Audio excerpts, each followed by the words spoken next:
जो भी पद हमारे पास था महासचिव, राष्ट्रीय महासचिव का, उससे भी हमने त्यागपत्र दे दिया। रीजन कोई पर्सनल नहीं है और दरअसल ये जो फैसला हुआ, ये जो सरकार चल रही थी बिहार में महागठबंधन की, इसमें बात विचार होना चाहिए था। एक अच्छी सरकार चल रही थी और जिसमें नीतीश जी की भी इमेज बन रही थी और साथ ही जो उनके डिप्टी सीएम थे तेजस्वी यादव, उनका काम बहुत अच्छा था, लोग अप्रिशिएट कर रहे थे। उनके नौकरी का मामला हो, रोजगार का मामला हो, और लोगों ने अप्रिशिएट किया था और समाज में अच्छा एक मैसेज था। वो मैसेज ब्रेक हुआ और मैं ये समझता हूं कि उनका भी कमिटमेंट था कि इस दफा देश हित में और इंडिया के कॉन्स्टिट्यूशन को बचाने के लिए, इंडिया के फ्यूचर को बचाने के लिए, मुस्तकबिल को बचाने के लिए इंडिया गठबंधन को जीतना चाहिए। तो वहां हम आहत हुए बहुत ज्यादा और आज हम ये मजबूर हुए कि मतलब इस पार्टी को छोड़ करके कोई और रास्ता चुने। तो रीजन क्या मान रहे हैं सर कि आप नीतीश कुमार ने जो फैसला लिया महागठबंधन से अलग होकर फिर से एनडीए में जाने का, क्या वो एक बड़ी वजह है? बड़ी वजह वही है और उससे ज्यादा वजह कोई हो नहीं सकती। देश हित सबसे बड़ी चीज होती है, वो थी। तेजस्वी जी भी लगातार कह रहे थे कि एनडीए ने, बीजेपी ने हमारे चाचा को हाईजैक कर लिया। तो लगता है कि नीतीश कुमार को अब बीजेपी ने पूरी तरीके से हाईजैक कर लिया है, या फिर जेडीयू में ऐसे लोग हैं, ऐसे नेता है जो चाहते नहीं है कि आप लोगों के साथ अलायंस रहे?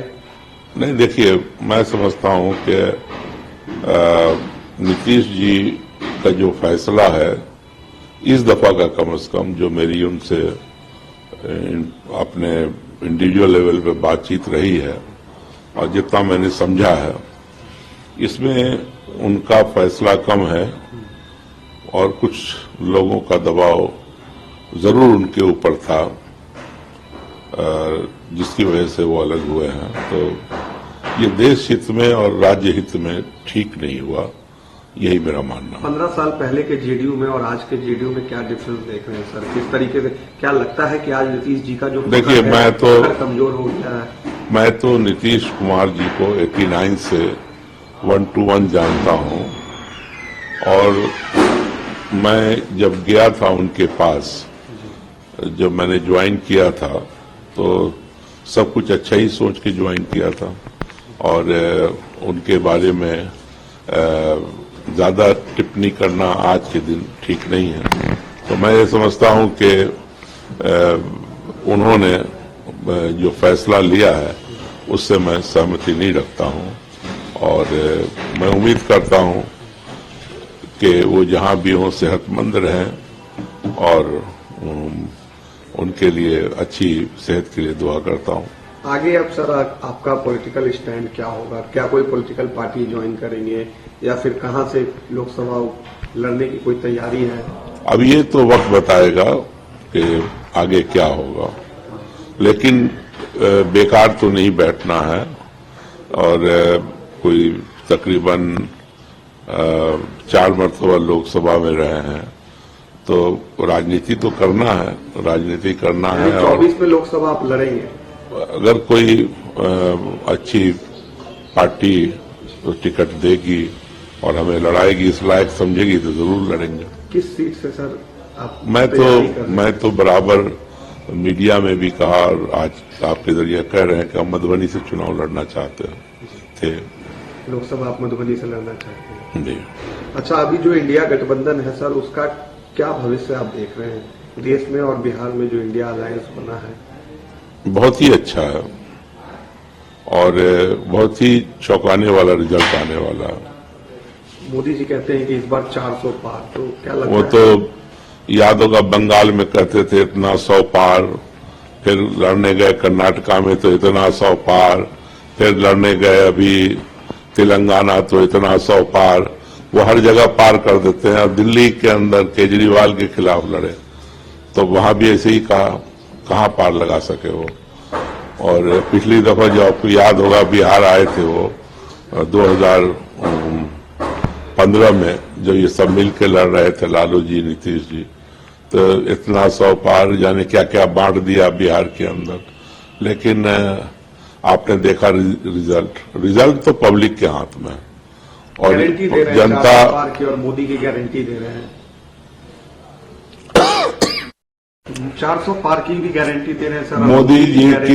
मोदी जी की गारंटी अगर खोजनी है तो उनके फर्स्ट डे से सोचिए, जो वो पहली मर्तबा प्रधानमंत्री बने, 2 करोड़ नौकरी की गारंटी हर साल, 15 लाख रुपया हर के खाते में जाएगा उसकी गारंटी, गंगा साफ हो जाएगी उसकी गारंटी, पूरे देश के अंदर इनको स्मार्ट सिटी बनाना था उसकी गारंटी, जो विदेश चले गए अरबों रुपया लेकर देश का उसको वापस लाएंगी उसकी गारंटी। अगर आप याद करें तो इन्होंने कहा था कि जो काला धन है देश के अंदर और बाहर वो सब आएगा। तो इनको काला धन सिर्फ पॉलिटिकल पार्टी के जो लीडर है उसके अंदर नजर आता है, लेकिन अगर आप देख लें तो काला धन 2 रुपया बाहर से विदेश से नहीं आया, ना एक कल्प्रिट पकड़ा गया, ना उसमें कोई कार्रवाई हुई बड़ी। तो देखिए उनकी गारंटी तो बहुत सारी है। अब ये मुल्क है, इस मुल्क की अपनी एक अर्थव्यवस्था है, एक इकोनॉमी है। तो इस मुल्क में तो थैंक्स टू मनमोहन सिंह उन्होंने जो रिफॉर्म्स किया उसकी वजह से जो आज देश के अंदर प्रगति है वो आपको नजर आ रही है। वरना हम लोगों ने भी इस मुल्क को देखा है, अब हम लोग भी खासी उम्र हो गई तो क्या हालत थी और आज क्या हालत है। और ये सब अगर इसके पीछे कोई है तो उसके पीछे कांग्रेस की सरकारें हैं दिल्ली के अंदर, जिन्होंने सही माने में देश को एक दिशा देने का काम किया है। चाहे आज आपको बिजली मिल रही हो, चाहे गांव-गांव सड़क पहुंची हो, या सस्ता अनाज।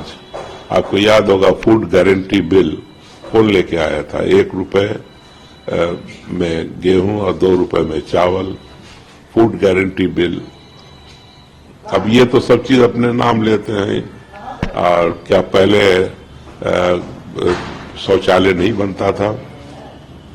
अब इस मुल्क के अंदर 6.5 लाख से ऊपर गांव है। तो ये भाषण में अपने बोलते थे कि आज भी 19,000 गांव में बिजली नहीं है। भाइयों बहनों, क्या 19,000 गांव में बिजली जानी चाहिए या नहीं जानी चाहिए? तो ये नहीं जिक्र किया उन्होंने कि 6.5 लाख में बाकी जगहों पर बिजली पहुंच चुकी है।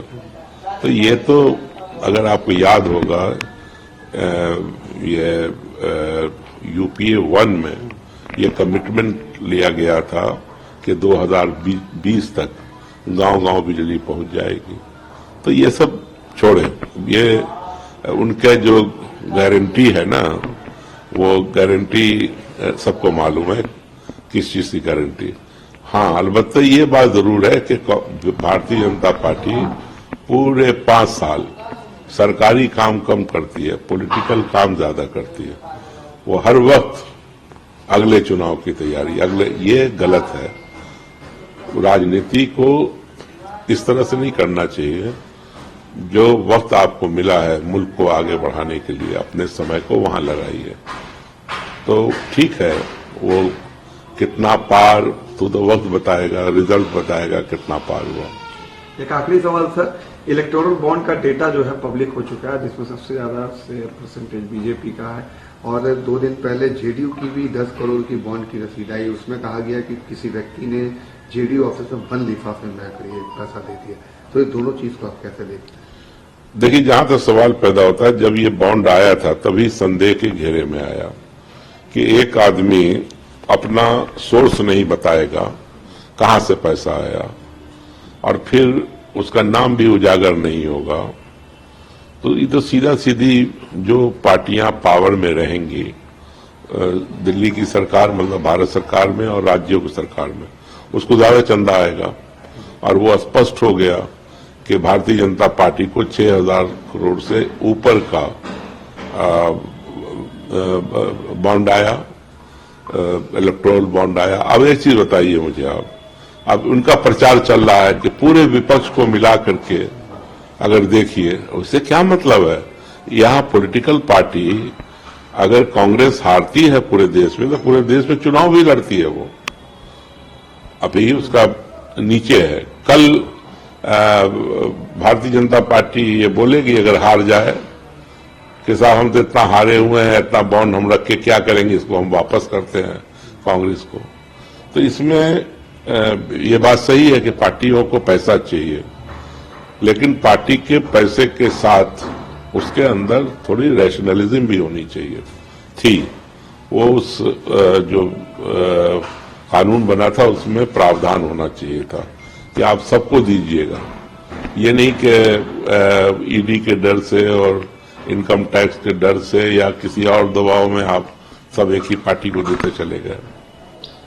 क्या आरजेडी की तरफ से कोई दरवाजा ओपन है सर लास्ट? भाई देखो, एक चीज ऐसा है कि मैं तो आरजेडी ही में था और 89 से लालू जी के साथ था।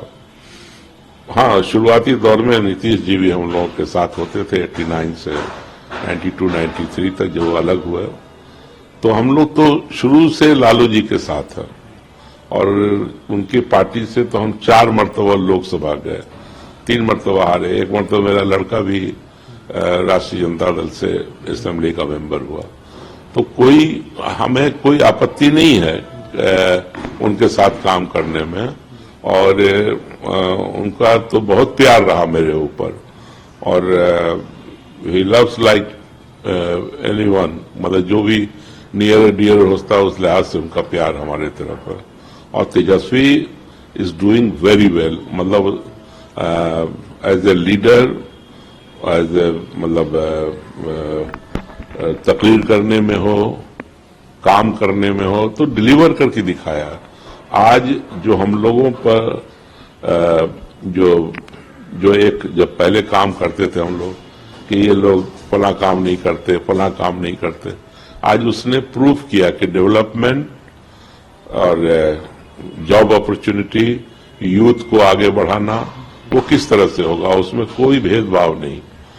मतलब हर बिरादरी, हर जात के लोग, जो वो बोलते थे पहले बीच में A to Z, मतलब सभी कम्युनिटी के लोग खुश हैं आज।